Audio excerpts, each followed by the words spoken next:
And welcome everybody to SBC Sports Talk.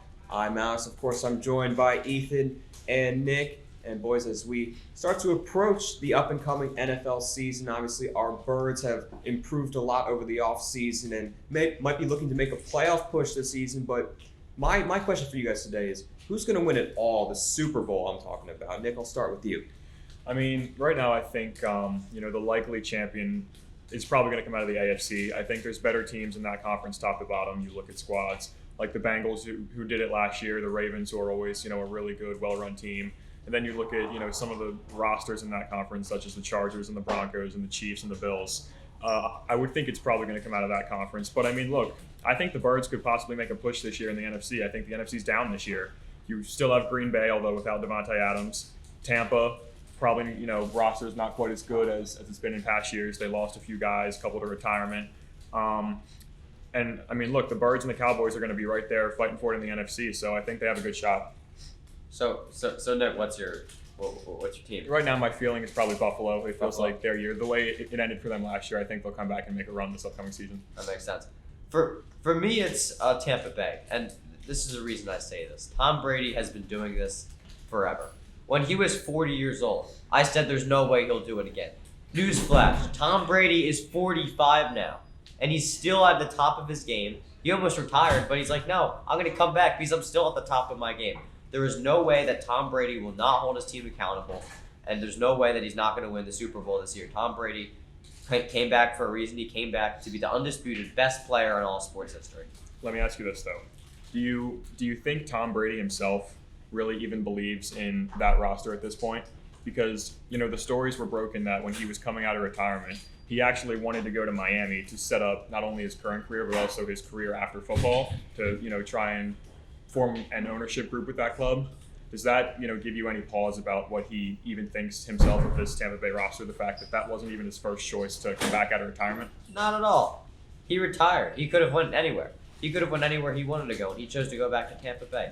He could have went back to where it all started, one of the most successful and one of the best-run organizations in all of football, the Patriots. He decided not to go back there. Tampa Bay's his place. He believes in that roster, and I think they're going to have a really good season. I think they're the Super Bowl favorites. Alrighty, well, we do have a live audience here. We're going to take some questions. Again, Nick's got the Bills. Ethan's got the Bucks. We want to hear from you guys. We have a question here. Let's go to Kawhi.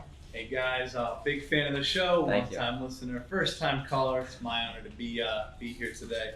I was just kind of curious. So there were a couple teams last year that looked really good at the start of the season, maybe even halfway through, that ended up missing on the playoffs.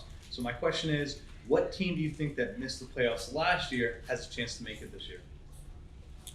I think the easy answers are probably either Oakland or Denver. It's going to be tough because that AFC West division is really, really hard. I mean, all four of those teams, I think, could be double-digit win teams. But you look at what those two teams did over the offseason with the Raiders, bringing in guys like Devontae Adams and Chandler Jones.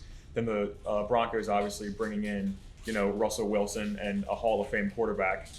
Those teams both, had a killer offseason. So I think it definitely could be either one of those squads.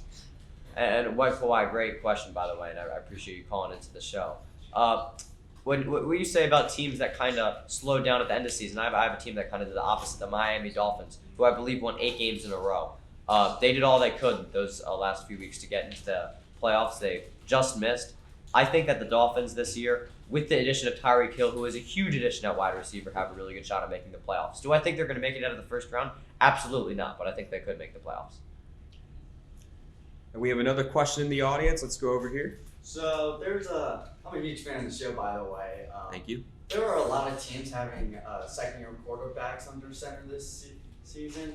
Which team with a second-year quarterback do you think are going to go the farthest? I'm going to start with this one. And Jalen Hurts, I know, is a third-year quarterback technically in terms of years, but he did not play very much that first year, so I'm going to consider him a second-year quarterback for this purpose.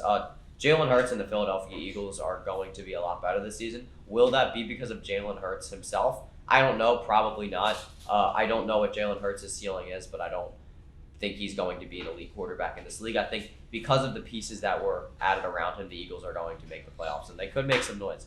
On top of that, I would add the Jacksonville Jaguars with, the former number 1 pick, Trevor Lawrence, best college quarterback, possibly of the last decade, you could argue, if you look at, what his resume and what he did at Clemson.